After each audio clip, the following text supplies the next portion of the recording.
खुदावन आपको बड़ी आशीष दें। आज ये सुबह के समय मैं भी प्रोजेक्टर तो यूज़ नहीं कर सकता हूँ, दिन का वक्त है, सिर्फ बात कर सकता हूँ। इसीलिए मैं चाहूँगा कि आज सुबह प्रभु एक साधारण विश्वासी के जीवन का भागदौड़ है, उसके विषय में मैं बात करना चाहता हूँ। संदेश का शीर्षक लेना चाहता हूँ, द टाइटल मैसेज का, लुकिंग या focusing our eyes on Jesus. आपका ध्यान यीशु की ओर लगी रहे। आपका ध्यान कहाँ लगी रहे? यीशु की ओर। बहुत से लोगों का ध्यान अपने पास्टर के ऊपर रहती है, बिशप के ऊपर रहती है, रेवरेंड के ऊपर रहती है, लेकिन आज सुबह हम लोग इस बात को चर्चा करेंगे कि हमारा ध्यान प्रभु यीशु मसीह पर हो। Look away to Jesus. इस संसार में आज आपको चलना है तो आपके जीवन के अंदर एक दौड़ को दौड़ना है। और पौल कहता है कि ये जो दौड़ हम दौड़ रहे हैं, बड़े धीरज के साथ दौड़ें।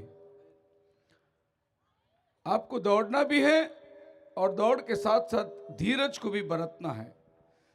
और बाइबल कहती है कि हम सबके आगे एक दौड़ रखा हुआ है। कोई भी व्यक्ति आज बैठा नहीं है, वो दौड़ रहा है। कोई नौकरी के लिए दौड़ रहा है, कोई छोकरी के लिए दौड़ रहा है नहीं, कोई पैसे के पीछे दौड़ रहा है, कोई घर बांधने के लिए दौड़ रहा है, कोई हासिल करने के लिए दौड़ रहा है कि मैं कोई बड़ा मुकाम में पहुंच जाऊं। हम सब लोग किसी न किसी दौड़ में दौड़ रहे हैं। लेकिन इब्रानी कहता है कि जो दौड़ हमारे आगे रखा है, उस दौड़ में हम लोग बड़े धीरज के साथ दौड़ेंगे। धीरज के साथ दौड़ने का मतलब ये है कि हमारी दौड़ कहीं आधे रास्ते पे छूट ना जाए। बहुत से लोग दौड़ते हैं, आधे में ख़त्म कर देते हैं दौड़ को, पूरा दौड़ करना नहीं पाते। मैं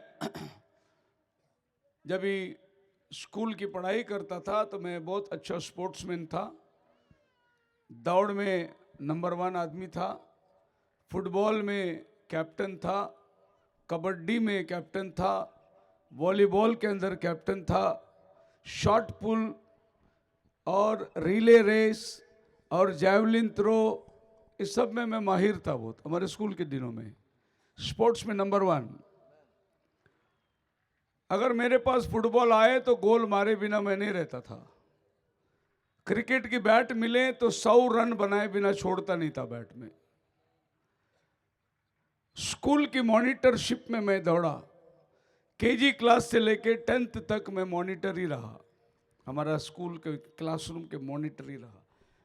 मालूम नहीं, प्रभु ने हर जगह में हमें कैप्टन का जगह दिया था। हर जगह स्कूल पढ़ने के टाइम पे भी कैप्टन, जब चर्च में आया तो उधर भी यूथ लीडर, हर जगह के अंदर प्रभु ने हमें लीडरशिप दिया।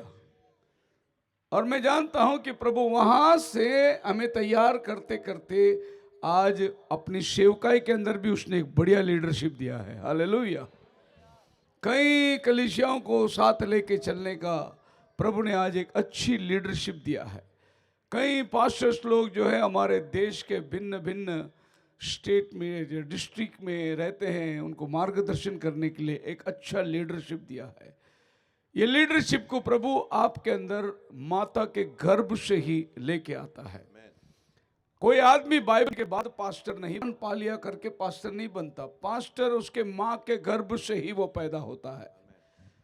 क्योंकि बाइबल कहता है, गलती करास 1 अध्याय 15 वचन के अंदर, मेरे माँ के गर्भ से ही प्रभु ने मुझे चुन के लिया है। यिर्मयाह 1 अध्याय के अंदर, यिर्मयाह 4 वचन के अंदर आसपास कहता है, जा तो भविष्यवाणी कर। बोले मैं तो छोटा बच्चा हूं। प्रभु ने बोला, बच्चा नहीं, तेरे माँ के गर्भ से ही मैंने तुझे नबी करके ठहराया है। नबी पैदा होने के बाद नहीं बनता, नबी माँ के गर्भ से ही नबी बनता है। आप आज और कल विश्वासी नहीं बने। आपकी गवाही होगी कि 10 साल पहले मेरे मैसेज आया था, 20 साल हो गए मैं प्रभु को चुन लिया, 15 साल हो गए मेरा, ये आपकी गवाही होगी। लेकिन आप प्रभु की गवाही देखिए, दुनिया बनाने से पहले मैंने तुम्हें चुना है, ये उसकी गवाही है। हालेलुया। एक अलार्म हमारे जीवन में लगी हुई थी, जब समय आया प्रभु ने हमें पकड़ा और अपनी सेवा के अंदर डाल दिया। हालेलुया। जिस दौड़ को प्रभु ने हमारे आगे रखा है, उस दौड़ को हम लोग बड़े धीरज से दौड़े। हमारा दौड़ को हमें आधा रास्ते में छोड़ना नहीं है। बहुत से लोग कहते हैं नहीं, पहला मैं बहुत प्रार्थना करता था, पहला, अभी क्या हुआ? पहला मैं बहुत सेवा करता था, अभी क्या हो गया? रिटायर हो गया। पहला बहुत करता था।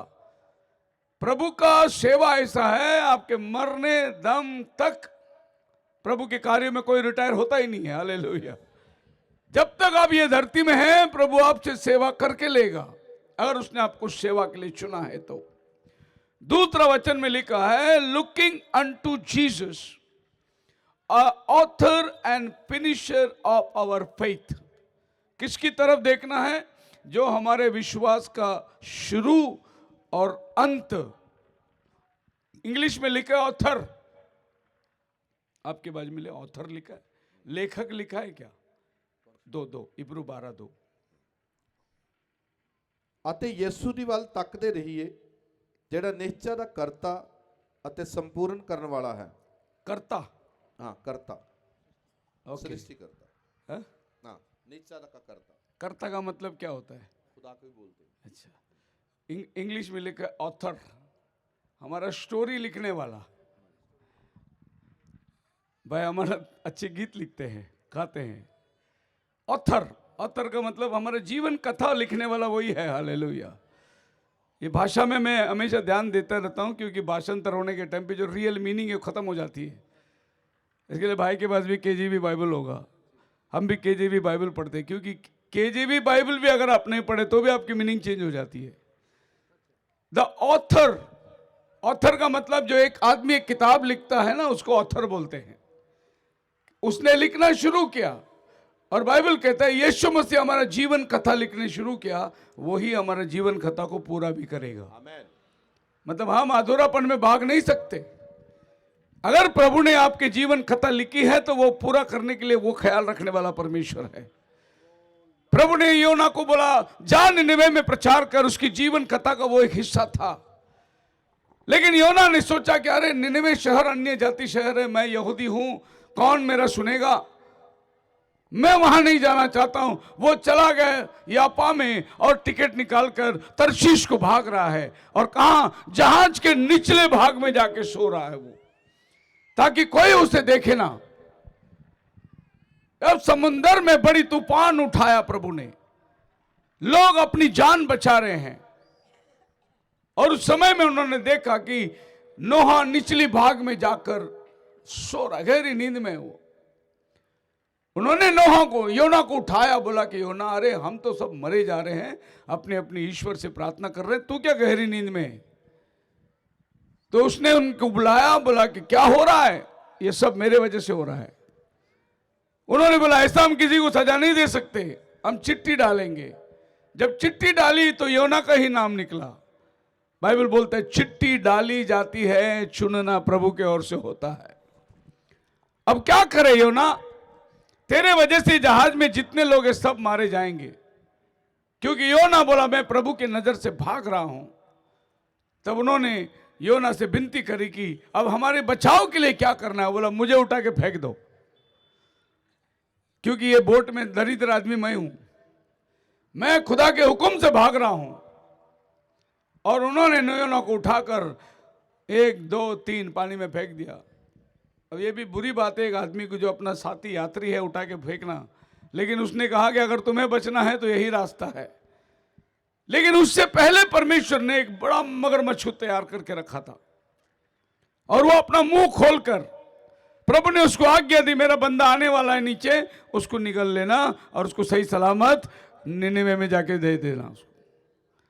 और जैसे ही योना उठा के पानी में फेंक दिया गया, वो मछली उसको ढूंढ रही है, आसपास में घूम रही है, क्योंकि अगर 2 सेकंड भी लेट हो गया तो योना खत्म हो जाएगा। इसीलिए ढूंढते ढूंढते उसने जैसा योना गिरा, उसने अपने जबान पर उसे ले लिया, क्योंकि पूरा दांत है आजू बाजू में। एक नोकीला दांत भी मच्छी को, मच्छी कोई छोटा नहीं था ना, 5 फुट का आदमी को निकलना है तो बड़ा मच्छी होगा, वो मच्छी उसको ऐसे निकला जैसे उसको भाई खुदा का बंदा है, कुछ चोट नहीं लगना चाहिए उसको, और उसने निगल कर उसको अपने पेट में उस जगह में लेके गया जहां वो हजम ना हो। हालेलुया। वरना मच्छी के पेट में रहे तो 3 दिन आदमी हजम हो जाएगा, लेकिन उसने उसको अपने ऐसी जगह पर रखा।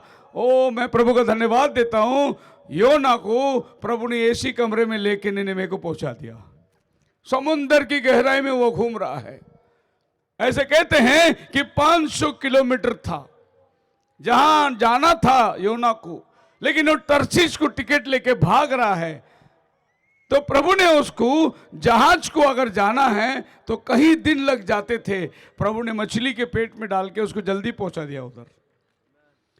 आदमी सोचता है कि मैं भाग जाऊं प्रभु के सम्मुख से, लेकिन जिसने तुम्हारी कथा लिखी है ना, वो तुम्हें भागने नहीं देगा, वो तुम्हारे ही हाथ से सेवा करवाएगा। तुम चाहे जितने उसके सम्मुख से भागने की कोशिश करो। कभी कभार पास्टर के काम करते करते ऐसे विचार आने लगते हैं, जब विश्वासी उलाढाला काम कर देते हैं, परेशान कर देते हैं, कलीसिया में गड़बड़ी मचाते हैं, तो नींद पास्टर का खराब हो जाता है। तभी पास्टर सोचता है कि हे प्रभु, मैं क्यों इनकी बातें सुनूं, क्यों इनकी ताने सुनूं। ऐसा लगता है कि ये जूता क्यों पहना मैंने पास्टर का। कहीं एक जगह कंपनी में नौकरी करके अपना लिया हुआ पगार लेकर किसी चर्च में दशवान देकर एक विश्वासी बन के बैठता, कितना शांति होता। इधर इसकी बात सुनो, उसकी बात सुनो, उसका ताना सुनो, उसकी बुराई सुनो, उसकी गाली सुनो। तो मैं सोचता हूं कि ये 200, 300, 50 लोगों को लेके चलने के लिए इतनी दिक्कत होती है, तो मूसा 20 लाख को लेके कैसे चला होगा। कितने लाख को? सबसे बड़ा मेंबर पास्टर बोला तो मूसा है। और लोगों के ताने इतने भयंकर थे। मोसेस को एक जगह रुका के उन्होंने पूछा, मूसा एक बात बता, क्या मिस्र देश में कब्रिस्तान नहीं थी क्या? मूसा बोला हाँ थी। फिर हमको मरने को जंगल में क्यों लाया? बड़ा अच्छा सवाल है। क्या कब्रिस्तान नहीं थी वहां पर, तो हमें इस वीरान जंगल के अंदर मरने को ले आया? इधर कोई मिट्टी भी नहीं देगा हमें। इतना तानाशाही की उस जगह के अंदर लोग, जरा सी बात हुई तो पत्थर मारने के लिए उठ के खड़े हो गए मूसा को।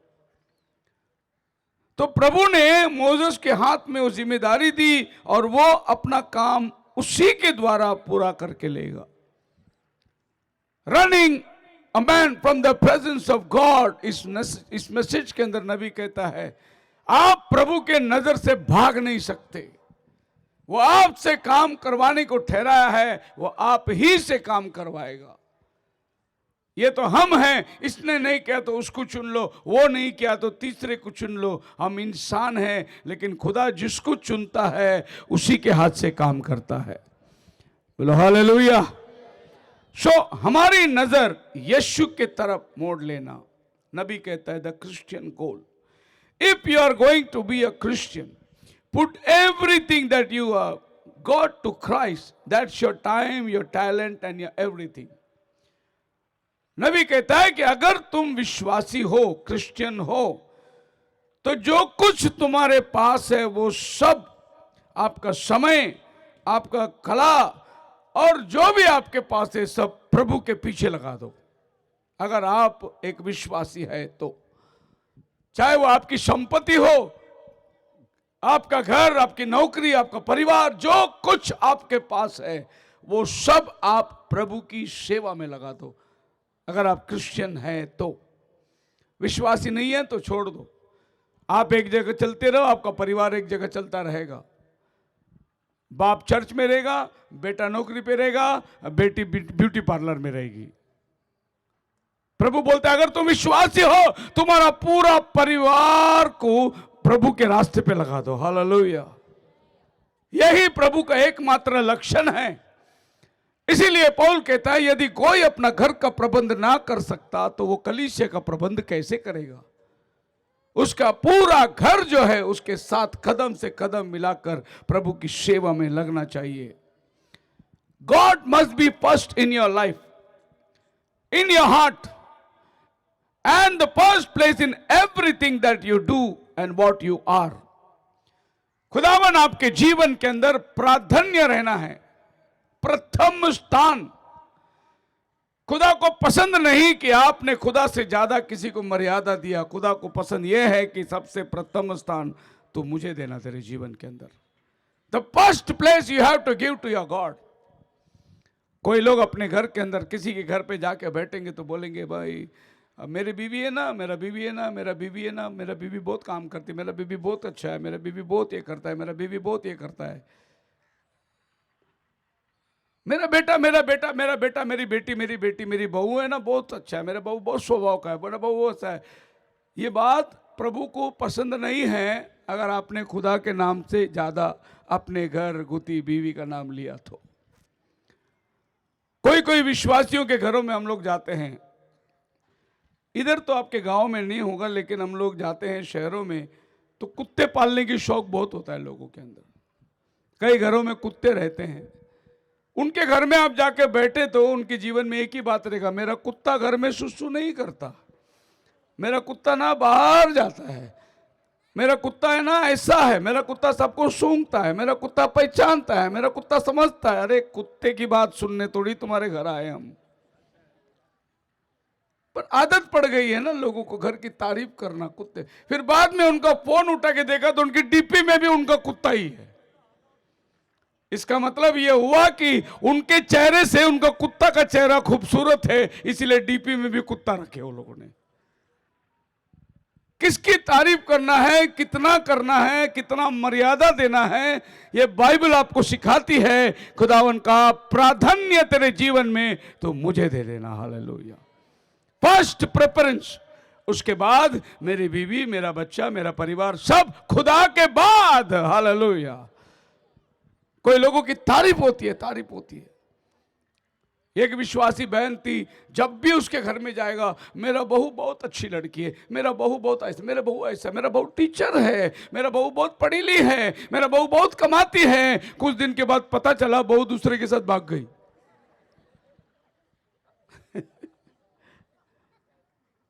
आदमी को छोड़ के भाग गई वो।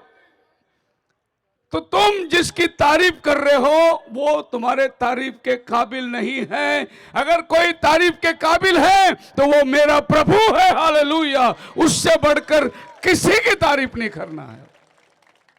ये सब धोखा देने वाले लोग हैं। प्रॉफिट कहता है and it doesn't deserve the second place. आपके जीवन के अंदर दूसरा स्थान पे खुदावन कभी नहीं आएगा, हमेशा उसको पहला स्थान चाहिए। He deserves the best। परमेश्वर चाहता है तुम्हारे जीवन के अंदर जो बेहतरीन चीज है वो प्रथम खुदा को देना है। तुम्हारे खेत से उपज आया, बेहतरीन चीज पहला खुदा को देना है। तुम्हारे नौकरी से तनख्वाह आया, पहली बेहतरीन चीज खुदा को देना है।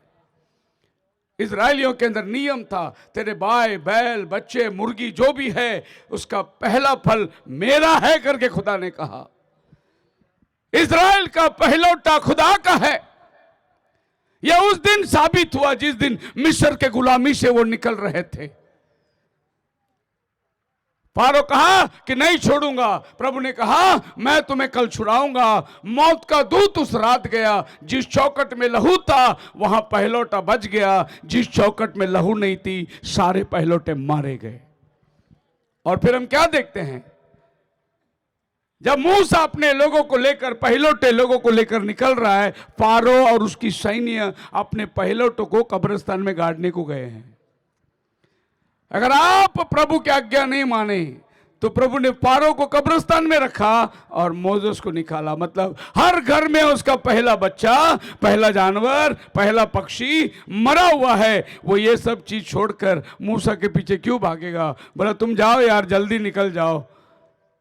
उस दिन प्रभु ने पहलों का रक्षा किया, पहलौटा का रक्षा किया। और फिर बोला आज से जो भी पहलौटा है वो किसका है? मेरा है। हालेलुया। क्योंकि खुदावन अपने जीवन के अंदर प्राधान्य चाहता है। हमारे देश में एक बहुत बड़ा सेवक था, इवेंजलिस्ट।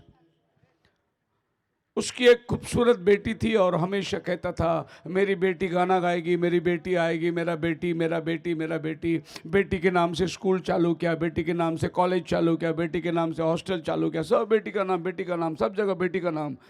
मेरी बेटी खूब गवाही देगी, मेरी बेटी गाना गाएगी, मेरी बेटी ये बोलेगी, मेरी बेटी अनाउंसमेंट। एक दिन वो कार में मीटिंग को जा रहा था, एक्सीडेंट हो गया, बेटी मर गई। अब क्या करेगा तू? अगर तू खुदा से ज्यादा अपनी बेटी का नाम लेगा, तेरे जीवन से बेटी को एक दिन निकाल देगा। उसके बाद तुमको फिर खुदा का ही नाम लेना पड़ेगा, क्योंकि हमारा परमेश्वर जलन रखने वाला परमेश्वर है। उसकी तारीफ से ज्यादा किसी की तारीफ करो, हमारे परमेश्वर को पसंद नहीं है। हालेलुया। तुम यही प्रचार करता सुना होगा, प्रभु प्रेम करता है, प्रभु तुमसे बुलाता है, प्रभु तुमको दया करता है, तो प्रभु रहम करता है तुम पर, हमारा प्रभु दयालु है। यही आपने प्रचार सुना होगा। इसके साथ साथ बाइबल में एक ऐसी भी वचन है, हमारा परमेश्वर भस्म करने वाला अग्नि है। ये कोई बोलता नहीं, क्योंकि सुनने को अच्छा नहीं लगता। हमारा परमेश्वर न्याय करने वाला परमेश्वर है, यह बोलने को लोगों को अच्छा नहीं लगता। आप बाइबल को अच्छे से पढ़ के देखो, यीशु मसीह ने नरक का बात ज्यादा किया है, स्वर्ग का बात कम किया है। नरक का बात उसने ज्यादा इसलिए किया है, वहां मत जाना, स्वर्ग में चले आओ। स्वर्ग की तारीफ कम है, नरक की तारीफ बहुत ज्यादा। प्रभु ने, तारीफ नहीं कहता हूं, लेकिन नरक के बारे में बहुत ज्यादा प्रभु ने बताया।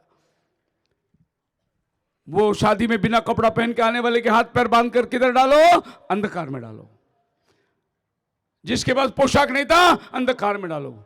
जिसके पास तेल नहीं था, अंधकार में डालो।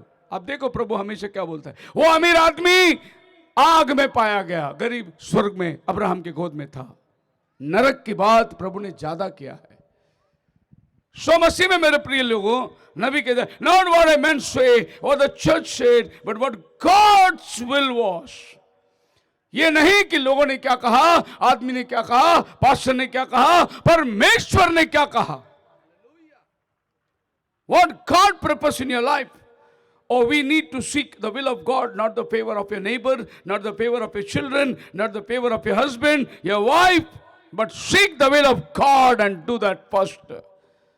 लोग सोचते हैं कि तारीफ मेरी होनी चाहिए, तारीफ मेरी होनी चाहिए, मेरी बीवी मेरी तारीफ करना चाहिए, मेरा बच्चा मेरी तारीफ करना चाहिए। तारीफ के पीछे ये दुनिया मरा पड़ा है। आपने बहुत अच्छा गाना गाया, आपने बहुत अच्छा गाना लिखा, आपने बहुत अच्छा बजाया, तारीफ के पीछे दुनिया पड़ी है। और आपको मालूम नहीं, जब कोई आपकी तारीफ करता है, खुदा नाराज हो जाता है। अगर वो तारीफ आपने खुदा को नहीं दिया, तो आपका तारीफ बेकार हो जाता है। अगर किसी ने बोला भाई आपने बहुत अच्छा गाना गाया, प्रभु की तारीफ हो, हालेलुया, उसका अनुग्रह है, हालेलुया। भाई आप बहुत अच्छा प्रचार किया, प्रभु की दया है, उसने किया है, हालेलुया। प्रथम स्थान आपके जीवन के अंदर आपको प्रभु यीशु मसीह को देना है। Then everything else, the will of wife and the will of children and the will of right and it, but God the first place in your life. मैं हमेशा एक कहानी बोलता हूँ, हमारे पास्टर बोलते थे, जब मैं छोटा था तब से सुनता आया हूँ, बहुत बढ़िया है। और कभी कभी ये कहानी मैं बोलूँगा तो मेरी पत्नी भी मेरे को वही बोलती है। एक पहलवान था और पहलवानी करते हुए बड़ा मेडल लाता था, हमेशा बड़ा मेडल लाता था। जैसा वो गांव में बैंड बाजा बजा के उसको ला के घर में छोड़ते थे, पूरा गांव वाले इकट्ठे होते, जश्न मनाते थे, भाई हमारा गांव का पहलवान ने मेडल लेकर आया। लेकिन जो घर में आता था उसकी बीवी को बोलता था, देख मैं मेडल लाया, उसको भी बोलती, कौन सा बड़ा तीर मारा, मेहनत किया, लड़ाई किया, जीत गया, उसमें तीर कौन सा बड़ा मारा। यही बात मेरे साथ भी होती है। मेरी बीवी मेरे को कोई अच्छा काम करके बोला, कौन सा बड़ा तीर मारा तुमने, मेहनत किया लेके आया। एक दिन ऐसा हुआ, उस पहलवान ने बोला अपने बीवी को, अगर अगली बार में मेडल लेके आने के टाइम तूने मेरी तारीफ नहीं की तो तेरा बोरिया बिस्तरा बांधकर फेंक दूंगा उठा के बाहर। और वो उसी तरीके से एक जगह से बड़ा मेडल लेके आया और बड़ा बैंड बाजा धूमधाम के साथ गांव वाले लाके उसको छोड़े, घर में आया और बीवी को बोला, देख कितना बड़ा तोहफा में लेके आया। वो बोले, मेहनत कौन सा तीर मारा तूने। उसने बीवी को बोला, उठा कपड़ा अपना निकल बाहर, अभी कभी बाहर, 1 मिनट मेरे घर पे रहने का नहीं। उसने बीवी को निकाल दिया। बीवी कपड़े के बैग लेके चलते चलते कहीं नौकरी मांग रही थी घरों में, तो एक आदमी ने बोला कि मेरा घर में भैंस वगैरह संभालना है, ये काम तू करना, खाने को और रहने को जगह देंगी। पर क्या काम था, वो छोटा भैंस का जो बच्चा था उसको उठा के रोज कुएं के पास ले जाना है, उसको नहलाना है और उसको लेके आके तबेले में वापस रखना है, इतना ही काम करना, तो उसका देखभाल करना। और वो छोटी बच्ची को रोज उठा के ले जाती थी, रोज लेके आती थी। बच्चा दिन ब दिन बड़ा होते गया, एक दिन बच्चा बड़ा भैंस बन गया। वो भैंस को आराम से उठा के ले जाती थी, क्योंकि उसको बचपन से आदत पड़ गया था उठा के लेके जाना। अभी औरत के मन में एक बदला का भावना था। उसने बोला ठीक है, अगर कोई इस औरत के साथ कुश्ती लड़ेगा, तो बड़ी बड़ी पोस्टर चपका के गांव में लगा दिया और उसके आदमी को पोस्टर मिला, औरत के साथ कुश्ती लड़ना। तो वो तो वैसी नामशीन था, बोला कि मैं लड़ूंगा उससे, औरत को तो मैं यूं उठा के फेंक दूंगा बाहर। और उस आदमी का औरत का कुश्ती लड़ना शुरू, मैदान तैयार, पब्लिक बड़ा हैरान, अरे बाप रे, औरत के साथ कुश्ती लड़ेगा। अब वो औरत भी अखाड़े में आ गई, लेकिन वो ऊपर से ओढ़नी ओढ़ी थी, अपने चेहरे को ढकी हुई थी, और ये भी खड़ा हो गया, औरत को देखने लगा, क्या तू मेरे से लड़ेगा? बोला हाँ लड़ूंगा तेरे से, पर मेरी एक शर्त है। वो शर्त ये है, ये भैंस को उठा के कुएं के पास ले जाना, पानी पिला के वापस लेके आकर रखना। पहलवान, दिमाग खराब है तेरा, भैंस को उठा के ले जाओ? तो कुश्ती लगाने वाला बोला ये औरत ले जाती है। तो कुश्ती वाला बोला अच्छा। फिर वो औरत को बोला ठीक है लेके जा। वो गई औरत, ले भैंस को ले गई, पानी पिलाई, उठा के ले आके रख दी और अखाड़े में आई। तो उसका आदमी ने बोला मैं नहीं लड़ूंगा बाबा कुश्ती, ये भैंस को उठा के लेके जाते मेरे को कहाँ फेंक देगी उठा के। तब उस औरत ने भुरका निकाला, बोला कौन सा बड़ा तीर मारा, मैं बचपन से मेहनत किया, उठाया, आदत हो गया, तू भी तो आदत हो गया था, इसीलिए तो मेडल लेके आता था। आदमी ने हाथ जोड़ा, बोला चल घर पे, तूने मेहनत की, लगन से मेहनत की, और तेरा मेहनत जो है कायम बना रहा, तू कौन सा बड़ा तीर मारा। अपने जीवन के अंदर प्राधान्य पढ़िए बाइबल, याकूब की किताब, उसका पहला अध्याय 8 वचन के अंदर, अ double minded man is unstable all his veg. क्यों खुदावन कहता है कि तेरा प्राधान्य, तेरा जीवन के अंदर फर्स्ट प्रेफरेंस मुझे देना? क्योंकि बाइबल कहता है दुविधा विचार करने वाला आदमी कभी भी अपने जीवन के अंदर स्थिर नहीं हो सकता। आपका माइंड एक ठिकाने पे आएगा तो आपका जीवन जो है वो स्टेबल होगा। कोई भी चीज करूं या नहीं करूं, करूं या नहीं करूं, खाऊं या नहीं खाऊं, बोलूं या नहीं बोलूं, सोचूं या नहीं सोचूं, डबल माइंडेड। और बाइबल कहता है डबल माइंडेड आदमी अपने जीवन के अंदर सही निर्णय कभी नहीं ले सकता। आपका माइंड एक होना बहुत जरूरी है। इसीलिए परमेश्वर कहता है कि सबसे ज्यादा प्राधान्य तेरे जीवन के अंदर तो मुझे देना। हालेलुया। बाइबल के अंदर देखो, एक बहुत उत्तम गवाही अब्राहम के जीवन में देख सकते हैं। जब अब्राहम 99 का हो गया, प्रभु उसके घर आया, वायदे को पूरा कर दिया, अगले साल तेरे घर में संतान होगा। ओ मैं प्रभु का धन्यवाद देता हूं। भाई लोग आगे आएंगे, थोड़ा पीछे जगह कम पड़ रही है और लोग यहां वहां देख रहे। खुदा से मांगो मिलेगा, उसका वादा है वो देगा, उसके वादे पे एतबार करो। बहन भी थोड़े थोड़े आगे सरक जाइए। खुदा से, इधर जगह खाली है देखिए। ओ प्यार करो, प्यार करो, खुदा से प्यार करो, प्यार करो, प्यार करो, वही तो राह सच है, वही तो जीवन है। सब सेटल हो जाइए।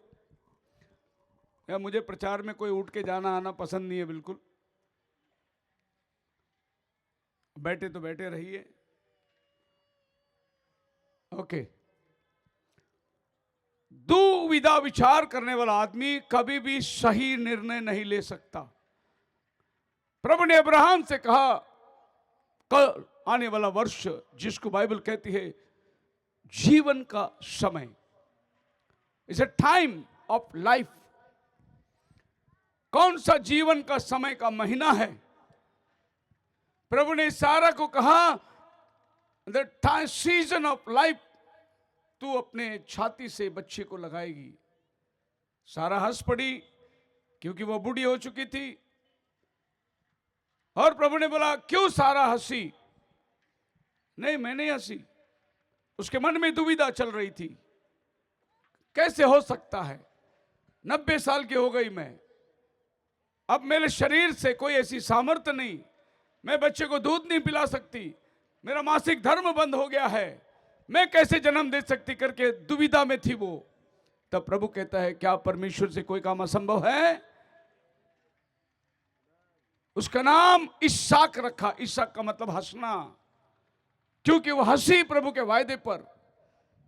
लेकिन आप देखिए, जब बच्चा घर में आ गया, नबी कहता है कि जैसे वादा मिला था, तो अब्राहम तुरंत बाजार में गया और झूले खरीद के ले आए।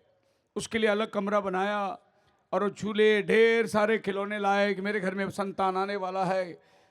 25 साल से इंतजार है उस वायदे के लिए। और रोज अब्राहम पूछता था सारा को, कोई परिवर्तन है? कोई परिवर्तन है? जिस दिन खुदा घर में आके गया, उस दिन से सारा का बदन में परिवर्तन शुरू हो गया। और एक दिन संतान उन्होंने छाती से लगाई। अब देखिए, घर में संतान आ गया तो इतना प्यार बढ़ गया, बच्चे के हाथ में, बच्चे के पीछे, बच्चे के साथ, बच्चे के साथ। वही बात है ना, मेरा बेटा, मेरा बेटा, मेरा बेटा, मेरा बेटा। अब्राहम के जीवन में प्रार्थना कम हो गई, बच्चे का ध्यान रखते रखते। अब्राहम के जीवन में खुदा से मुलाकात का समय कम हो गया, बच्चे को देखते देखते। अब प्रभु देख रहा है कि जब मैं बच्चा नहीं दिया तब तो ये मेरे से प्यार करता था, लेकिन अब बच्चा आ गया तो इसका पूरा ध्यान बच्चे के ऊपर चला गया। और प्रभु ने बोला, अब्राहम, जी प्रभु, तेरा इकलौता बेटा जिससे तू प्रेम करता है, बलिदान के लिए लेके आ जा। हालेलुया। प्रभु, हाँ, तेरा बेटा जिससे तू प्रेम करता है, ले आ मोरिया पहाड़ पे जहां मैं दिखाता हूं, और मेरे लिए बलिदान कर। ओ, अब्राहम के पैर से जमीन सरक गई। प्रभु, मैं कहां गलती कर दिया? इकलौता बेटा 100 साल की उम्र में बुढ़ापा में दिया, अगर ये तू बलिदान को मांगता, प्रभु मेरे समझ में नहीं आ रहा, प्रभु मैं क्या करूं? हाँ बेटा, वायदा तो देने वाला मैं है, लेकिन जब मिल गया तेरा ध्यान मेरे से ज्यादा किसके ऊपर चला गया? तेरे बच्चे पे चला गया। सो अब्राहम ने बोला, मैं दूंगा प्रभु। अपने पत्नी से कहा, हम प्रभु को बलिदान करके वापस आते हैं। क्या बोल के गया? वापस।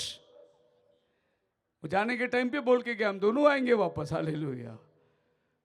उसको मालूम है प्रभु बलिदान नहीं लेने वाला है, लेकिन कारण क्या है ये तो वहां जाने के बाद ही मालूम होगा। और अपने बेटे को लेकर वो चला गया। 3 दिन का रास्ता था। उसी का बेटा, उसी के कंधे पर लकड़ी रखा हुआ है भेंट को जलाने के लिए। उसने चूरा ले लिया, आग ले लिया। अब बेटा पूछते, पापा बलिदान को जा रहे हैं ना, आग है, चूरा है, लकड़ी सब ले लिया, अपने मेमना किधर है? किसको काटेंगे? अब्राहम बोला, बेटा प्रभु वहां प्रबंध करेगा। हालेलुया। वो यहोवा जीरे है। अगर आप उसको उधर ही बोलता था, बेटा मैं तेरे को ही काटने वाला हूं, बेटा भाग जाता उधर से, नहीं तो मां पकड़ के गले से लगा लेती। बोले, खबरदार मेरे बच्चे को तुम हाथ लगाया तो। इसीलिए उसने सारा को भी नहीं बताया। उसने गुपचुप अपने मन में बात रखी और बच्चे को लेकर पहाड़ पे गया। क्या दृश्य देखो, जो हमारा परमेश्वर यहोवा पिता ने प्रभु यीशु मसीह को बलिदान में लेके गया। यीशु खुद अपना क्रूस उठा के गया गोलगोता पर्वत पर। बोलो हालेलुया। इसहाक प्रभु यीशु का एक प्रतिमा था। अपने जलाने वाले लकड़ी को खुद इसहाक अपने कंधे में उठा के ले जा रहा है। उसको मालूम नहीं इसी लकड़ी पर मुझे रखकर बलिदान करने वाला है मेरा बाप। इसहाक में आपको प्रभु यीशु दिखाई देगा। इसहाक एक वफादार बेटा था। जब वो ऊपर पहुंच गए, अब्राहम ने लकड़ी सजाई, इसहाक ही लकड़ी देने की मदद कर रहा है। लकड़ी सजा रहे हैं वो लोग, इसहाक भी परेशान है, मेमना किधर है? और जब सब तैयार हो गया तो उसने बेटे को गले लगाया और उसके हाथ पकड़ के पीछे से बांध दिया। पापा क्या कर रहे हो तुम? बेटा खुदा ने तुझे ही मांगा है। आप सोचो पापा, तुम्हारे बुढ़ापे का संतानों में 25 साल तुमने मेरे लिए इंतजार किया था और आज आप मुझे ही काटने वाले हो। आप फिर से प्रभु को पूछो, कहीं आप भूल तो नहीं गए? अरे एक बाप और बेटे का वार्ताहत हो रहा है, बाइबल में नहीं लिखा है लेकिन नबी बोलता है, ये सब वर्णन करता है नबी। अगर आप नबी के संदेश पढ़ने वाले हो तो बहुत खूबसूरती से नबी वर्णन करता है। जो बातें बाइबल में नहीं लिखी उन बातों को नबी सामने दृश्य में लेके आके खड़ा कर देता है। बाइबल में आपका इतना ही लिखा है, वहां पर एक अंधा भिखारी बर्तिमायु जोर से पुकारा, हे दाऊद के संतान मुझ पर दया कर। भीड़ के कारण उसकी आवाज नहीं जा रही थी, लेकिन यीशु रुक गया, बोला उसको ले आओ मेरे पास में। इतना ही आप पढ़ सकते हैं। और बर्तिमायु को प्रभु ने बोला, मैं तेरे लिए क्या करूं प्रभु, देखने लगूं। वो देखता हुआ चला गया। लेकिन नबी उसके पीछे एक अदृश्य सीन को बता रहा है। वो ये बता रहा है कि ये बर्तिमायु एक अच्छा विश्वासी था और ये बर्तिमायु के घर में एक दिन उसकी मां बीमार पड़ी। तो ये बर्तिमायु ने प्रभु को बोला, प्रभु ये 2 कबूतर के जोड़े हैं, ये मैं तुझे बलिदान दे दूंगा, मेरे मां को ठीक कर देना। ये वो 2 कबूतर के जोड़े थे जिनको बर्तिमायु रोड पे बैठकर उनको उड़ाता था, खेल दिखाता था और पैसे कमाता था। लेकिन बर्तिमायु ने बोला, ये कबूतर का जोड़ा मैं तुझे बलिदान दे दूंगा। और उसकी मां ठीक हो गई और वो दोनों कबूतर का जोड़ा ले आया और याजक को दिया, ये बलिदान कर दो। याजक ने बोला, अरे ये क्यों? बोले मैंने प्रभु से मन्नत मानी है। तो फिर तू दूसरा कबूतर बाजार से खरीद ले, ये तो तेरा सिखाया हुआ है, इसी से तू अपना पेट पालता है, इसको बलिदान देगा तो कल भीख कौन देगा तुझे? उसने बोला, नहीं, मैंने प्रभु को बोला ये ही दूंगा। हालेलुया। और उसने बलिदान दे दिया। अगले दिन वो उसी रास्ते पर भीख मांगने आने के टाइम पे उसके पास एक मेमना था। वो मेमना उसको रास्ता बताती थी और भीख मांगने की जगह पहुंचाती थी। एक दिन उसकी बेटी बीमार पड़ गई और उसने प्रभु को बोला, ये मेमना मैं तुझे बलिदान दूंगा, प्रभु मेरी बेटी को ठीक कर दे। बेटी अच्छी हो गई। उसने वो मेमना लेकर याजक के पास आया, बोला मुझे बलिदान देना है, मैंने प्रभु से वायदा किया था, मेरी बेटी अच्छी हो गई। याजक कहता है, अरे पहले तो कबूतर दे दिया, अभी तुझे कौन भीख देता होगा, तू खेल कैसे दिखाता होगा। अब ये मेमना जो तुझे घर से वो भीख मांगने की जगह लेके आती है, उसको तू बलिदान देगा तो कल तेरे को रास्ता कौन बताएगा। जा तू बाजार से दूसरा एक मेमना ले ले, मेमना ही देना है ना। या बर्तिमायु ने बोला, नहीं, ये देने का वादा किया मैंने। हालेलुया। और मेमना भी बलिदान दिया। अगले दिन किसी तरीके से ना कबूतर ना मेमना, उसको कोई तो मदद करते हुए लाके उस भीख की जगह में बिठाया और उसी दिन यीशु नाजरी वहां से जा रहा है।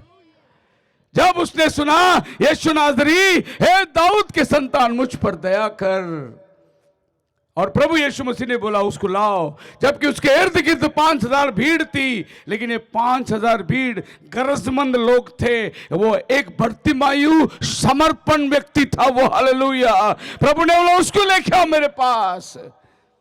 क्या करूं मैं तेरे लिए? प्रभु देखने लगूं। प्रभु ने उसकी मजबूरी को जानता था। इसने प्रभु का वायदे को बिल्कुल पूरा किया। इसने प्रभु को जो देना है वही दिया। इसके मन में थोड़ा भी कलंक नहीं है। बोला तेरा विश्वास ने तुझे अच्छा किया। उसके आंखें खुल गई। हालेलुया। फिर कभी उसको भीख मांगने की जरूरत नहीं पड़ी। ये आपका मन का वफादारी है, आपका ईमानदारी है। एक और किस्सा हम बाइबल में पढ़ते हैं। जब पहला चमत्कार कलीसिया के अंदर अद्भुत होने लगी तो बरनबास ने अपनी संपत्ति बेचकर लाके चेलों के पैरों में रख दिया। तो एक और भी जोड़ा था, सपन्या। उन्होंने कहा कि चलो हम भी अपना कुछ बेचकर प्रभु को दे देंगे। और वो चला गया, अपना संपत्ति बेचा, लेकिन दाम कुछ ज्यादा मिल गया। मन में लालच आई। बोले थोड़ा घर में रखकर थोड़ा दे देंगे, इतना क्यों देना है। और जब उन्होंने घर पे कुछ संपत्ति रखी, पति आगे आ रहा है, पौलुस पत्रस वहां खड़ा है, बोलता है क्यों तूने पवित्र आत्मा से झूठ बोला? जब वो खेती तेरा था तो तेरा ही था ना। तूने बेचने के लिए क्यों निर्णय किया कि प्रभु को देगा, और जब रकम आई तो तूने अपने वायदे से मुकर गया, तो आधा संपत्ति लाया है। देख अभी तो मरता है वहां, वहीं पर वो गिर के मर गया। क्या कलीसिया थी वो, आग से भरा हुआ कलीसिया थी। आज हमारे कलीसिया में दान अर्पण चोरी करता फिर भी कोई कुछ नहीं बोलता, लेकिन उधर झूठ बोला करके वो मर गया। ऐसा कलीसिया में कौन जाएगा? जो पवित्र आदमी है वही जाएगा वो कलीसिया में। बोलेंगे झूठ बोला तो भी मर जाएंगे भाई उधर पैर रखने से। और उसके पीछे उसकी पत्नी सपीरा आ रही थी। वो सोच सोच के क्या सोच के आती रहेगी, अब मेरा हस्बैंड को हार पहनाया रहेगा, उसको ऊपर कुर्सी में बिठाया होगा, उसको बहुत सम्मान किया होगा क्योंकि हमने जमीन बेच कर दिया। ऐसा वो सोच सोच के आ रही थी। और जैसे पैरी में आए पतरस बोला रुक जा, क्या जमीन तुम्हारा ना? तुमने बेचा का मकसद क्या थी? देख तेरा पति को गाड़ के आते ही होंगे, तुझे भी ले जाएंगे। वो वही गिरकर मर गई। थोड़ा पैसा घर में रखकर थोड़ा प्रभु को लेके आए तो मौत आई उनके घर पे। अगर आपने प्रभु को वायदा किया है तो पूरा का पूरा करो। बाइबल बोलता है मन्नत माना है तो पूरी करने की प्रयास करो। उसमें से आप बचा के नहीं रख सकते। आपका माह का पगार 10,000 रुपया है और आप बैठकर हिसाब करते हो 10,000 रुपये, 4,000 भाड़े चले गए, 3,000 राशन चला गया, 2,000 स्कूल की फीस चली गई, अब दूध वाले का पैसा बाकी है, राशन और इसका लाइट बिल बाकी है, ये सब बाकी है। तो 10,000 में चलो अगले महीने हम लोग दशवान दे देंगे, ये महीना हम लोग अपना खर्चा पूरा कर लेंगे करके हम सोचते हैं। लेकिन बाइबल कहता है तेरा 10वां हिस्सा प्रभु को पहले निकाल के रख दे। बाकी जो तेरे पास बचा है उसको तू अपने घर के खर्चे में लगा। तेरी जरूरतों को प्रभु कैसा पूरा करेगा तो खुद भी नहीं जान पाएगा। हालेलुया। आप प्रभु का पैसे निकाल दो और पहले वो 10वां हिस्सा दे दो। बचे हुए 90 से आप खर्च करना शुरू करो। महीने के पूरे होने पर आप हिसाब करो, आपको पता भी नहीं चलेगा कि आपने कैसे पूरा कर दिया। आपका 90 कभी कभी 150 भी बन गया होगा। खुदा चमत्कारिक है। हालेलुया। सो पहला स्थान प्रभु को देना है, तब परमेश्वर के सामर्थ्य को आप अपने जीवन के अंदर अनुभव कर सकते हैं। Make it real. Time tested memorial में प्रॉफिट बोलता है when you really want to be a Christian, stand out and make it real. तुमको सच में विश्वासी बनना है तो दुनिया से अलग होके दिखाओ और रियल जीवन विश्वासी का जी के दिखाओ। फिर बोलो मैं मसीह हूं। आपको देखने से लोग बोलना चाहिए ये विश्वासी है, मसीह है। दुनिया से अलग होके दिखाओ। दुनिया के साथ चलोगे तो आप मसीहत को पूरा नहीं कर सकते। आप मेरे साथ है? यीशु की ओर देखो, ये मेरा आज का संदेश का शीर्षक है। यीशु की ओर देखो। बाकी सारी दुनिया की चीजें यीशु के बाद प्रथम और पहला स्थान आपके जीवन में यीशु। मैं जब ही मेरी वाइफ को हॉस्पिटल में रख दिया गया, डिलीवरी होने वाला है। मेरा एक ही लड़का है जो बैठा हुआ है सामने कैमरा के पास। इसकी जन्म की बात मैं बता रहा हूं और मुझे जाना था मीटिंग में और मुझे हॉस्पिटल से फोन आ गया, आपकी वाइफ को अभी सिजरिन में लिया जा रहा है, आपकी सिग्नेचर चाहिए। एक जगह मीटिंग की लेट हो रही है, एक जगह हॉस्पिटल से फोन आया कि उसको सिग्नेचर देना है, उसको अभी ऑपरेशन थिएटर में लेने वाले हैं। तो मैंने कहा डॉक्टर को वहाँ मेरे पिताजी है क्या? बोले हाँ। मैं बोला मेरे पिताजी को बोलो साइन करने के लिए, मैं जा रहा हूँ मीटिंग में। और मैं चला गया मीटिंग में। जब मीटिंग खत्म हुई तब फोन आया, लड़का हुआ है तुम्हारे लिए। बोलो हालेलुया। मैंने बोला प्रभु मैं तेरी सेवा में हूं, मेरा घर तेरे हाथ में है, तू संभालेगा।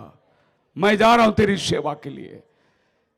और आज वो 31 का बैठा हुआ है प्रभु की सेवा के अंदर। हालेलुया। आपके जीवन के अंदर प्रथम स्थान आप किसको दोगे, प्रभु उसका प्रतिफल तुम्हारे घर में लौटाएगा। कोई खाली नहीं रहा जो उसके पीछे चले। सो अब्राहम ने अपने बेटे को वहां लेकर पत्थर पर रख दिया और कहा, छुरा उठाया। ब्रदर, उसके मन में थोड़ा भी शंका नहीं थी। अगर फरिश्ता उसका हाथ नहीं पकड़ा होता तो बच्चे को काट दिया होता। उसके मन में थी, अगर 100 साल के उम्र में प्रभु ये दे सकता है तो ये मेरा नहीं, ये प्रभु का है। इसीलिए वो प्रभु को देने के लिए तैयार हुआ। तब प्रभु ने अब्राहम को बोला, अब्राहम रुक जा, वो देख झाड़ी के पीछे एक मेमना, जा उसको लेके बलिदान कर। उसने बोला, यहोवा जीरे।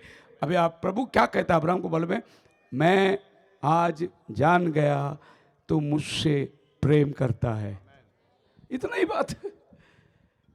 क्योंकि जब उसके घर में बच्चा आया तो अब्राहम का मन बालक के ऊपर, प्रभु को सिर्फ इतना जानना था, क्या तू प्रेम करता है क्या, तेरा प्यार प्रभु के पास उतना ही है क्या। हाँ जी, प्रभु का साथ में हमारा प्यार, जिस दिन हमने बाइबल उठाया उस दिन से आज तक उसके प्यार में कुछ कमी नहीं हुई। प्रथम स्थान वो है और वो ही रहेगा। ऐसे ऐसे दिन गुजरते हुए हम लोगों ने देखा है, लेकिन प्रभु का प्यार कभी कमी नहीं हुआ। Look away to Jesus. उन दिनों में क्या, आज से 30 साल पहले बहुत छोटी सी सेवा थी। 30 साल पहले दान अर्पण भी क्या मिलता था, बड़ी मुश्किल होती थी गुजारा करने के लिए। भाड़े के घर में रहते थे। कभी कभी बच्चे के लिए दूध के डब्बे भी नहीं रहते थे घर पे। तो हम लोग क्या करते थे, मेरे बच्चे को जो छोटा था 6 महीने का, साल भर का नहीं, लेके जाके मेरे पिताजी के घर पे छोड़ते थे। और हम बोलते थे कि हम जा रहे मीटिंग को, कल सवेरे आके लेके जाएंगे। बच्चे को उधर छोड़ देते थे। मेरे पिताजी ऑर्डिनेंस फैक्ट्री में काम करते थे, उनके पास कार्ड था। देखा बच्चा रोया, वो तुरंत जाके कैंटीन से दूध का डब्बा, पैरेक सब खरीद के लेके आते थे। सवेरे हम लोग जाकर बच्चे को दूध का डब्बा सब लेके आते थे। सिर्फ दूध का डब्बा लेने के लिए ऐसा बहाना बनाते थे हम लोग कि हम लोग जा रहे हैं मीटिंग को, बच्चे को जरा आप देख लेना। आप मेरे साथ हैं? हाँ जी। ऐसी परिस्थिति के अंदर हमारा पड़ोस में मेरा एक दोस्त था, वो आ गया रात को 2 बजे, बोला मेरा बच्चा बहुत रो रहा है, दूध का डब्बा नहीं है। वो दूध का डब्बा उठा के मैंने उसको दे दिया।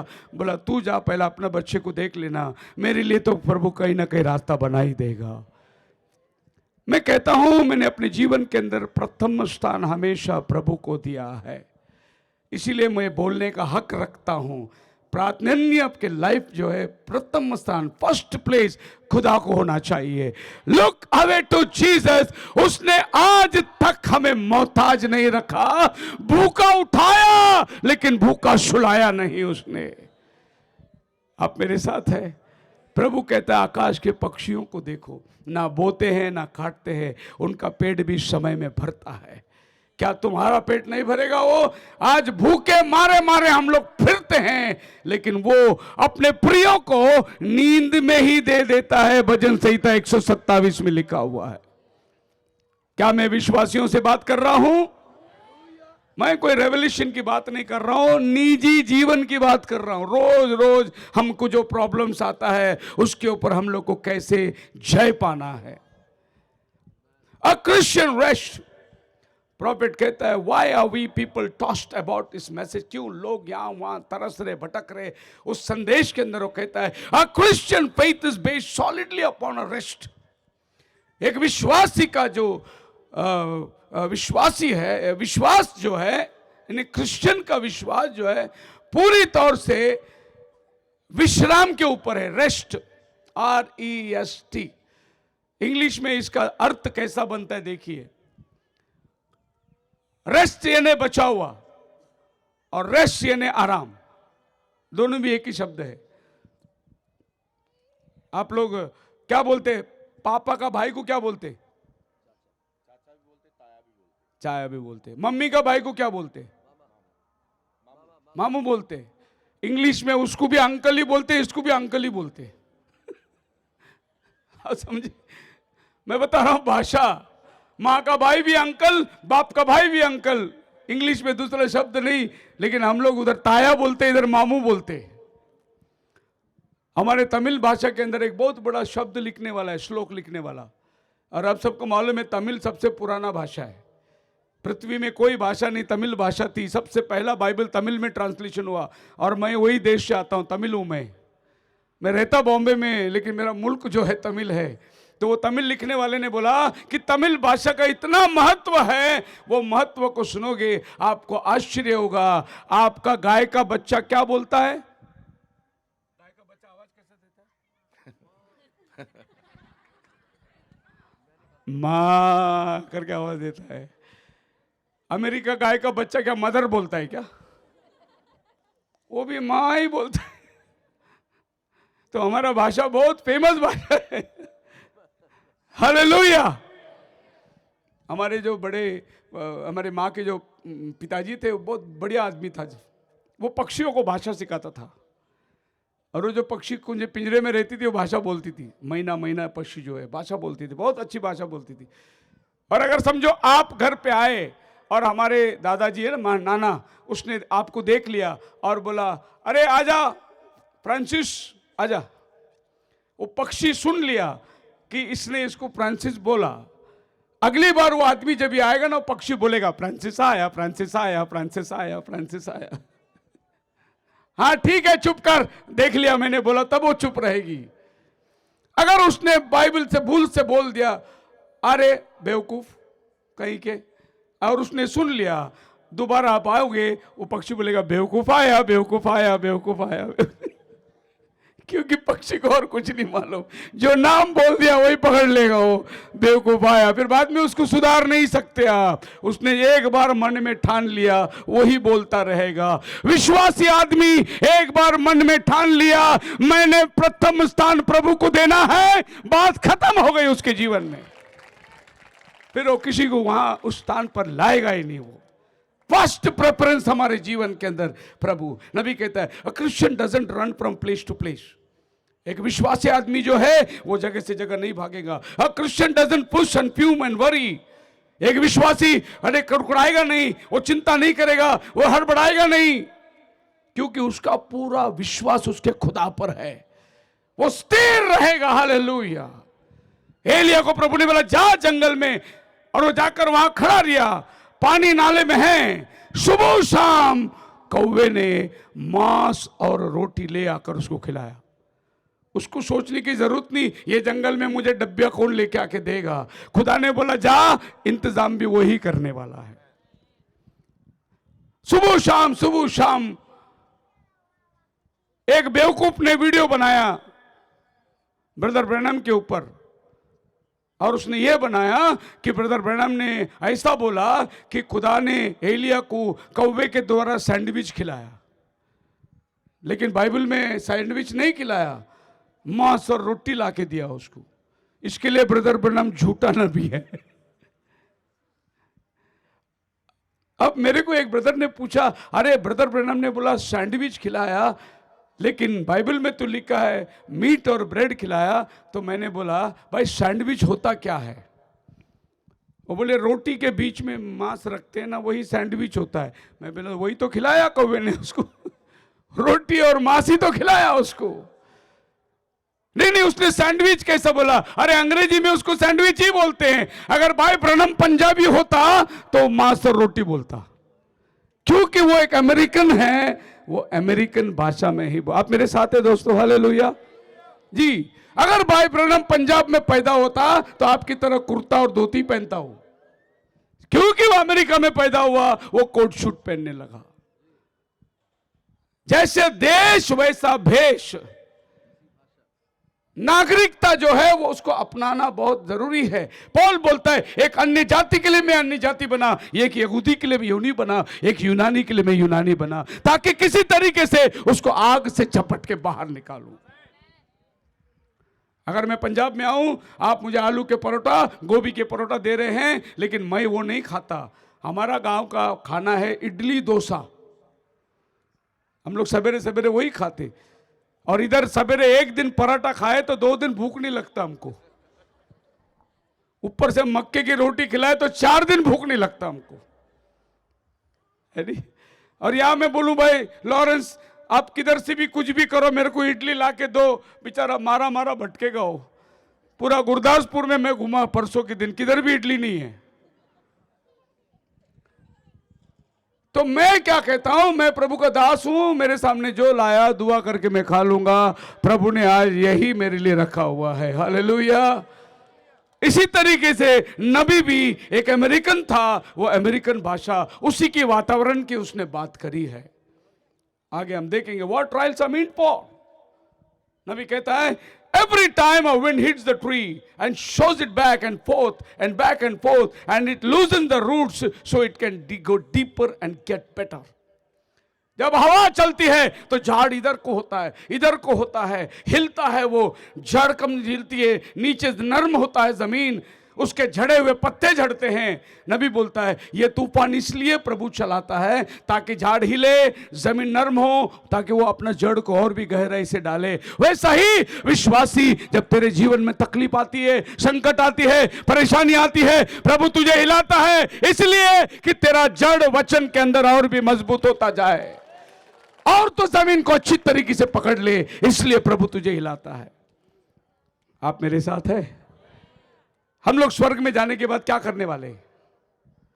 हजारों हजारों साल रहना है वहां। फिर यहां का जैसा बिरयानी तो खाने का नहीं है वहां पर। फिर करेंगे क्या? बाइबल बोलता है हम हजारों साल प्रभु की तारीफ सुनते रहेंगे। वहां पर मूसा आएगा, वहां पर दानियल आएगा, उनको बात करने को मौका मिलेगा और वो बोलते रहेंगे अपना अनुभव। आप बैठते सुनते रहेंगे, क्योंकि खाना, लंच, डिनर, भूख वगैरह कुछ नहीं है, घर में बर्तन घिसना नहीं है, कपड़ा धोना नहीं है, हजारों हजारों साल प्रभु की स्तुति और महिमा करते रहना है। लेकिन जब आपकी बारी आएगी तो आप क्या कहेंगे? दानियल आएगा, बोलेगा एक दिन ऐसा हुआ था, नबूकदनेस्सर ने हम लोगों को पकड़कर गुलाम बना के लेकर गया और बोला कि कोई अपने ईश्वर से प्रार्थना नहीं करना है, जो भी प्रार्थना करेगा वो शेर के मान में डाल दिया जाएगा। क्योंकि दानियल की आदत थी दिन में 3 बार खिड़की खोलकर यरूशलेम को देख के प्रार्थना करना। और लोगों ने दानियल को बोला अभी तो प्रार्थना मत करना, नहीं तो तेरे को शेर के बांध में डाल दिया। दानियल ने बोला बिना प्रार्थना का रहना मुझे पसंद नहीं, शेर का साथ रहना मुझे पसंद है, मैं वहां जाके रहूंगा, लेकिन बिना प्रार्थना का मैं नहीं रहूंगा। उसने अपने समय के अनुसार खिड़की खोल दी, यरूशलेम को देखकर दुहाई देने लगा। किसी ने राजा को बोला, तेरा आज्ञा को उसने तोड़ दिया, उसको उठाकर शेर के मार में डाल दिया।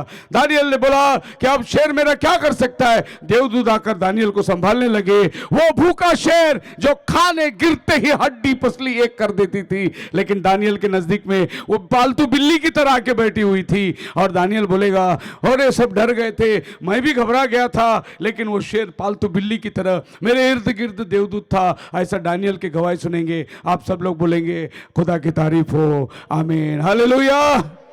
शद्रक मेशक अबेदनगो हम लोग को अग्नि में डाल दिया गया था, हमने बोला नहीं जाएंगे, नहीं करेंगे, 7 बार तपाया गया था, फिर भी हम विश्वास में हाने नहीं। हमने राजा को बोल दिया हे राजा, हमारा परमेश्वर तेरे हाथ से हमें बचाने की ताकत रखता है। लेकिन आज अगर वो नहीं भी बचाए, हम झुकने वाले नहीं है।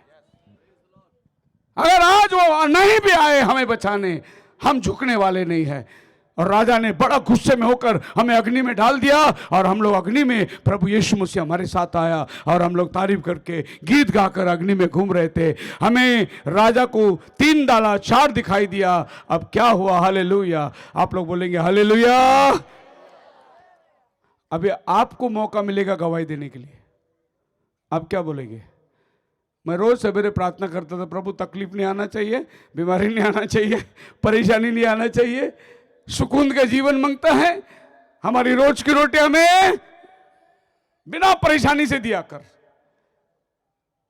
तो हजारों हजारों साल हम प्रभु की तारीफ सुनते रहेंगे। पृथ्वी भर से दुल्हन आने वाली है वहां पर, हर एक के पास अपनी गवाही, हमारे पास भी भरपूर गवाही। इसीलिए नबी कहता है trials, sickness and every tough time in your life comes to shake you, to make you strong, ताकि तू जड़ पकड़कर मजबूत हो जाएगा। Unless we suffer with him, we cannot reign with him. अगर हम यीशु के लिए दुख नहीं उठाएंगे, उसके साथ राज्य भी नहीं कर सकते हैं। अगर यीशु के साथ राज्य करना है तो यीशु के साथ यहां दुख भी उठाना है, तब आप प्रभु के साथ में राज्य कर सकते हैं। मैथ्यू चैप्टर 18 18 अध्याय 21 और 22 पढ़ के देखिए प्रभु यीशु मसीह क्या कहता है। तद पतरस ने कोल आन के ओनू आख्या, प्रभु जी मेरा भाई किन्नी वारी मेरा पाप करे ਅਤੇ मैं ओनू माफ करा कि 7 वार तीकर। यीशु ने ओनू कहा, मैं तेनू 7 वार तीकर नहीं आखदा, पर 70 ते 7 गुना तीकर। बोलो हालेलुया। एक आदमी प्रभु के पास आया, मेरे भाई को मैं कितनी बार माफ करूं? 7 बार नहीं, 70 और 7 बार, 77 टाइम माफ कर। इसका मतलब आपको मालूम है, हम लोग तो कोई 70 बार माफ कर ही नहीं सकता। हमने 1-2 बार माफ किया, तीसरी बार हम निकाल दिए घर से, झगड़े हो गए, बातचीत बंद कर दी हमने। लेकिन प्रभु बोलते हैं 70, और इसका मतलब प्रभु बोलते हैं माफ ही करता रहे। प्रभु मेरे भाई को मैं कितनी बार माफ करूं? हम सब लोग मसीह में इधर कौन है? भाई है। हालेलुया। आपने YouTube में देखा होगा, एक बंदा मेरे को बहुत गाली दे रहा है, बहुत बुरा भला कह रहा है, लेकिन हर बार मैं उसको जवाब देता हूं, और मेरे भाई कैसे हो? आप मुझे कुत्ता बोलो, बिल्ली बोलो, जो बोल रहे बोलो, मैं तो आपको प्रभु में एक भाई बोलूंगा। मैं आपको ये मन होना बहुत जरूरी है, नहीं तो आप अपने आप को चेले कह ही नहीं सकते। नफरत की बातें पुलपिट में इतनी होती है, इतनी भयंकर होती है, बात मत करो उससे। वो अपना चर्च छोड़ के चला गया, उसके साथ में हाथ मत मिलाओ, उसके घर में चाय मत पियो। क्या नफरत की बात होती है। आपके पुलपिट से हमेशा प्रेम की बात होना है, क्योंकि हमारा मसीह प्रेम करने वाला है। Confess our mistakes. I made mistakes, still make, will always make them. नबी कहता है मैंने गलती करी, करता रहूंगा, आगे होता रहेगा, क्योंकि हम इंसान हैं। सर के बाल से पैर के नखून तक हम गलतियों से भरे हुए हैं। यह तो प्रभु की कृपा है जो उसको हमें संभालता है। But when I make them, the Holy Spirit tells me that's wrong. और जब मैं जाता हूं प्रार्थना में, पवित्र आत्मा कहती है गलत कर रहा है तू। फिर प्रभु मुझे पश्चातापी मन देता है, और मैं फिर से प्रभु के सम्मुख में अच्छे रिलेशन में चला जाता हूं। पवित्र आत्मा मिला, उसका लक्षण क्या है? एक खुदा के बंदे के पास में सवाल पूछा गया, मेरे को पवित्र आत्मा मिला है, उसकी क्या गारंटी है? लोग सोचते हैं चर्च में जाके थोड़े हाथ हिला दे तो पवित्र आत्मा मिल गया, अन्य भाषा में बात कर ले तो पवित्र आत्मा मिल गया।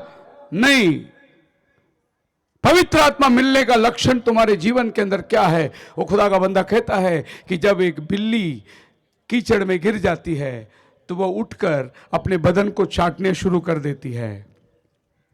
जब तक उसका बदन का पूरा मैल नहीं जाए वो चाटती रहती है। उसी जगह में एक सूअर गिर जाए तो और भी 2 पलटी मारेगी वो, क्योंकि उसको कीचड़ में रहना मजा आता है। सो जिसको पवित्र आत्मा मिला है, उसके हाथ से गलती हुई, वो ताबड़तोड़ घुटने में जाएगी, प्रायश्चित करेगी। जब तक वो धब्बे उसके शरीर से निकल न जाए वो चाटते रहेगी। लेकिन एक सूअर है, वो पाप में गिरेगा, वो वही दारू पी के पड़ा रहेगा, वो बाहर निकलने की कोशिश ही नहीं करेगा। लेकिन एक विश्वासी पश्चातापी मन को रखता है, और यही पवित्र आत्मा का एकमात्र निशानी है, क्योंकि वो बार बार तुम्हें खेदित करेगी और ना कर क्षमा मांगने के लिए आपको मजबूर कर देगी। अंत में नबी कहता है the world is hungry today to see love demonstrate. आज ये संसार प्यार के लिए भूखा है। किसके लिए भूखा है? प्यार के लिए। और ये प्यार बांटने का काम प्रभु ने सिर्फ कलीसिया को दिया है, और कोई नहीं प्यार बांट सकता। Just love everybody. प्यार बांटने के लिए प्रभु ने आपको और हमको चुना है। हमारा संपत्ति दिखाने, हमारे धन दौलत, हमारे ऐश्वर्यवान दिखाने के लिए प्रभु ने नहीं चुना है। हमारा ज्ञान दिखाने प्रभु ने नहीं चुना हमें प्रभु ने चुना है मेरा प्यार तुम संसार को बांटो, जैसा मैं तुमसे प्रेम करता ऐसा तुम भी अपने पड़ोसी से प्रेम करो। ये एकमात्र काम ये धरती में कलीसिया है। प्यार बांटना शुरू करो, देखो कितना जबरदस्त काम तुम अपने जीवन के अंदर पाओगे। आपके जीवन से पहले नफरत को दूर करो। प्रॉफिट बोलता है there are demonstration of love and they don't want to see much action, much clapping hands, them things are right. बहुत ताली बजाना, आपका तारीफ करना, ये सब ठीक नहीं, आप मत बजाओ, ये सब ठीक है, लेकिन ये प्यार नहीं है। इधर से ताली बजाते बजाते पीछे से धक्का भी मार के गिरा देगा वही हाथ से जिसने आपकी तारीफ करी। एक बार ऐसे ही हुआ, एक बच्चा जो है पानी में गिर गया और सब लोग उधर नहा रहे थे। वो लोग बोले अरे बचाओ बचाओ बचाओ बचाओ बचाओ। तब एक बुजुर्ग ने उड़ी मार दी और बच्चे को उठा के तैरते हुए बाहर लेकर आया। सब लोग घेर लिए, अरे भाई आपने क्या हिम्मत करी, आपने बच्चे को उड़ाया। अरे हम भी तो देख रहे थे लेकिन जाने की हिम्मत नहीं करी। ओ बोले ओए चुप कर, पहले ये बताओ लात किसने मारी। वो नहीं बचाने गया था, धकेल दिया गया था उससे। जब वो गिर गया तो सोचा चलो बचा के लेकर आए, लात किसने मारी मुझे पहले ये बताओ। तो जिन हाथों से आप किसी के लिए ताली बजाते हो, यही हाथ से एक दिन धक्के भी मार दोगे तुम्हें। प्रभु ये नहीं चाहता।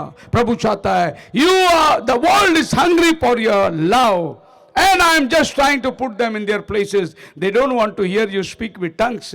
बहुत अन्य भाषा में बात करेंगे तो मत समझना कि पवित्र आत्मा है।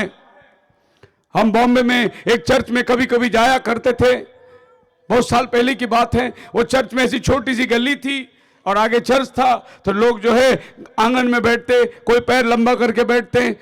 तो एक दिन सवेरे एक औरत विश्वासी जा रही थी और उसका पैर लग गया एक आदमी को। उस औरत ने वहां खड़े रहकर, अक्ल नहीं है, दिमाग नहीं है, पैर लंबा रख के बैठे हैं, औरत जाते हैं, समझता नहीं है, अंधा है क्या, बहुत बोल दिया उसको। हम अंदर गए, पास्टर जी को बोले वो सिस्टर को बोलो ना अंदर आने के लिए, बहुत बोल रही है। पास्टर बोला उनको ऐसा ही मांगता। फिर वो सिस्टर अंदर आकर गाना चालू हो गया और ये सिस्टर के ऊपर आत्मा उतरा, इतना जोर से आत्मा उतरा, ताली में अन्य भाषा बोल रही थी। मैं बोला अभी बाहर दूसरा अन्य भाषा हो रहा था, अंदर आए तो दूसरा अन्य भाषा हो रहा है। तो ये पवित्र आत्मा का चिन्ह, पवित्र आत्मा का चिन्ह ये है, तुम दुश्मन से भी क्या करोगे, प्यार करोगे। और नबी बोलता है हमें परमेश्वर ने धरती में इसीलिए रखा कि औरों के साथ प्यार करे। And they interpret to get the Holy Ghost, they want to see love that you got to display. That's what the world wanting is love. Israel क्या करती है आपको मालूम है? चारों दिशा से दुश्मन उसके ऊपर बम डालता है, लेकिन इजराइल उनको दवा देता है, उनको खाना देता है, उनको फ्रूट देता है। इजराइल उनको मारता नहीं, आतंकवादियों को पकड़ के मारता हो, छोड़ता नहीं। लेकिन और अगर दुश्मन करता है, वहां से वो लोग वहां पर इजराइल के बाउंड्री में फिलिस्ती लोग कच्चर ला के डालते, कचरे ला के डालते, और इजरायली लोग यहां से उधर फ्रूट, ब्रेड, जाम डालते हैं। क्योंकि खुदा के बच्चे यही सोचेंगे, सामने वाला गाली दे लेकिन ये उसको आशीष देगा। हालेलुया। मसीह में मेरे प्रिय लोगों, नबी कहता है वचन के अंदर कि यह संसार आज आपके प्यार के लिए तरसती है। एक छोटा सा कुत्ता का बच्चा भी आपको मिले, उसके ऊपर एक बार हाथ फिरा दो, वो तुम्हारे नजदीक आएगी, और एक बार हाथ फिराओ, वो तुम्हारे गोद में चढ़ के बैठेगी। उसको भी प्यार चाहिए। यह सारा संसार प्यार के लिए तरसता है। एक बार नबी को मारने के लिए एक बड़ा सांड दौड़ते हुए आया। नबी ने उसको देखा, बोले हे प्रभु की सृष्टि, मैं गलती से तेरे कंपाउंड में आ गया। वो नजदीक तक आकर रुक गया और जाकर बैठ गया। नबी ने उसको प्यार से देखा, जानवर का गुस्सा भी उतर गया नीचे। ये संसार प्यार को तरस रहा है। और ये अंत में मैं आपको बताना चाहता हूं, ये सिर्फ यीशु को देखोगे तो ही आपको मिलेगा। Look unto Jesus, the finisher and author of your life. आपका जीवन का कर्ता और समाप्त करने वाला, आपका जीवन का लेखक वही है, उसकी तरफ दृष्टि करो। बस आखिरी में एक बात बोलना चाहता हूं। एक दिन वो नाव में जा रहे थे, तूफान उठ गया, नाव डूबने वाली है। उस समय में ये तो सब बचपन से समुद्र में खेलने वाले हैं, जहाज चलाने वाले, तैरने वाले, लेकिन उनसे उस रात समा नहीं गया। वो प्रभु को उठाए, प्रभु उठ, हम लोग मरे जा रहे हैं। प्रभु ने उठकर आंधी को डाला, शांत हो गए, समुंदर शांत हो गया। ये लोग प्रभु को देखते हैं कौन है? अरे दुनिया बनाने वाला, आंधी बनाने वाला, समुंदर बनाने वाला तुम्हारे ही बोट में बैठा हुआ है। लेकिन तुम्हारी नजर उस पर नहीं गई, तुम्हारी नजर आंधी की तरफ थी, तुम्हारी नजर समुंदर की तरफ थी, तुम्हारी नजर बचाव कैसा होगा, बचाव तेरे बोट में ही बैठा है। आज वो ही यीशु तुम्हारे साथ ही बैठा है, तुम्हारे साथ, तुम्हारे अंदर। इधर उधर ताकने की जरूरत नहीं। खुदावन आपको बड़ी आशीष दे। प्रार्थना में जाएंगे। Hallelujah, hallelujah. ਜ਼ੋਰਦਾਰ ਤਾੜੀਆਂ ਵਚਨ ਦੇ ਲਈ, ਖੁਦਾ ਦੇ ਸੇਵਕ ਦੇ ਲਈ ਵੀ ਜ਼ੋਰਦਾਰ ਤਾੜੀਆਂ। ਖੁਦਾ ਤੁਹਾਨੂੰ ਬਹੁਤ ਬਹੁਤ ਆਸ਼ੀਸ਼ ਬਰਕਤ ਦੇ। ਔਰ ਫਿਰ ਅਸੀਂ ਅੱਜ ਦੇ ਹੋਏ ਸੰਦੇਸ਼ ਦੇ ਲਈ ਸਭ ਅਸੀਂ ਦੁਆ ਕਰਦੇ ਹਾਂ। ਅੱਜ ਦੇ ਹੋਏ ਸੰਦੇਸ਼ ਦੇ ਲਈ ਅਸੀਂ ਸਭ ਦੁਆ ਕਰਦੇ ਹਾਂ। ਸਭ ਜਨ ਅਸੀਂ ਪ੍ਰਾਰਥਨਾ ਕਰਦੇ। ਆਪਣੇ ਹੱਥਾਂ ਨੂੰ ਉਠਾ ਕੇ ਪਾਸਟਰ ਸ਼ੇਖਰ ਜੀ ਨੂੰ, ਪਾਸਟਰ ਡਿੱਕੀ ਜੀ ਨੂੰ ਖੁਦਾ ਦੇ ਹੱਥਾਂ ਵਿੱਚ ਦੇਵਾਂਗੇ। ਸਭ ਅਸੀਂ ਬੇਨਤੀ ਕਰਦੇ ਹਾਂ, ਦੁਆ ਕਰਦੇ ਹਾਂ। ਖੁਦਾਵੰਦ ਖੁਦਾ ਪ੍ਰਭੂ ਯਿਸੂ ਮਸੀਹ, ਤੇਰਾ ਬਹੁਤ ਬਹੁਤ ਧੰਨਵਾਦ, ਤੇਰੇ ਸ਼ੁਕਰ, ਤੇਰੀ ਵਡਾਈ, ਤੇਰੀ ਕਿਰਪਾ ਪ੍ਰਭੂ ਯਿਸੂ ਮਸੀਹਾ। ਤੂੰ ਸਾਡਾ ਭਲਾ ਖੁਦਾ ਹੈ ਪਿਆਰੇ ਪ੍ਰਭੂ ਯਿਸੂ ਮਸੀਹ। ਮੈਂ ਤੇਰਾ ਧੰਨਵਾਦ ਕਰਦਾ ਪ੍ਰਭੂ ਜੀ, ਤੇਰੇ ਸੇਵਕ ਵਾਸਤੇ ਦੁਆ ਹੈ ਪਿਆਰੇ ਪ੍ਰਭੂ ਯਿਸੂ ਮਸੀਹਾ। मैं तेरा धन्यवाद करदा प्रभु जी, तेरा बहुत बहुत धन्यवाद, तेरा शुक्र होवे, तेरी वडाई, तेरी कृपा होवे प्रभु यीशु मसीहा। मैं तेरा धन्यवाद करदा प्रभु जी, तू दया ते कृपा कर प्रभु जी। तेरा बहुत बहुत धन्यवाद, तेरा शुक्र होवे, तेरी वडाई, तेरी कृपा होवे। तू साडा भला खुदा है। तेरा बहुत बहुत धन्यवाद, तेरा शुक्र हो, तेरी वडाई, तेरी कृपा होवे। Hallelujah, hallelujah, hallelujah. और फिर कुछ प्रार्थनावां ने ਉਹ ਅਸੀਂ ਜ਼ਰੂਰ ਕਰਨੀਆਂ ਨੇ। ਔਰ ਇਹਨਾਂ ਪ੍ਰਾਰਥਨਾਵਾਂ ਜਦੋਂ ਤੁਸੀਂ ਸੁਣ ਰਹੇ ਹੋ